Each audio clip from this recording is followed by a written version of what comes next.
ওই বেয়াদব, ধ্বংস হইয়া যাবি, ধ্বংস। এখনো পীর সাহেব চরমোনাই, পীর সাহেব চরমোনাইয়ের কাছে এখনো মাপ চা, এখনো মাপ চাই আল্লাহর কুতুবের কাছে, এখনো মাপ চা।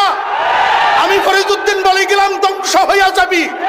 যার মুখ থেকে বাইর হইছে পীর সাহেব চরমোনাই মিথ্যা কথা কয়, পীর সাহেব চরমোনাই গাঁজা খায়, যার মুখ থেকে বাইর হইছে এখনো হুজুর জিন্দা আছে, মাপ চা, নতুবা ধ্বংস হইয়া যাবি।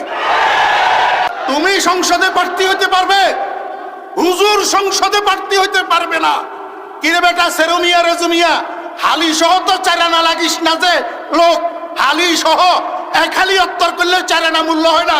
এমন মানুষ যোগ্য যোগ্য বিজ্ঞ বিজ্ঞ ওলামায়ে কেরামের বিরুদ্ধে ফেসবুকে কলম ধরাস, শরম নাই? হ্যাঁ, জমিন কার? আইন কার? ইসলাম শুরুই তো হয়েছে রাজনীতি দিয়া, ইসলাম শুরুই হয়েছে কি দিয়া? অতএব আলেমেরা রাজনীতি জানে না, না জানে? এই মুসলমান, তুমি নামাজ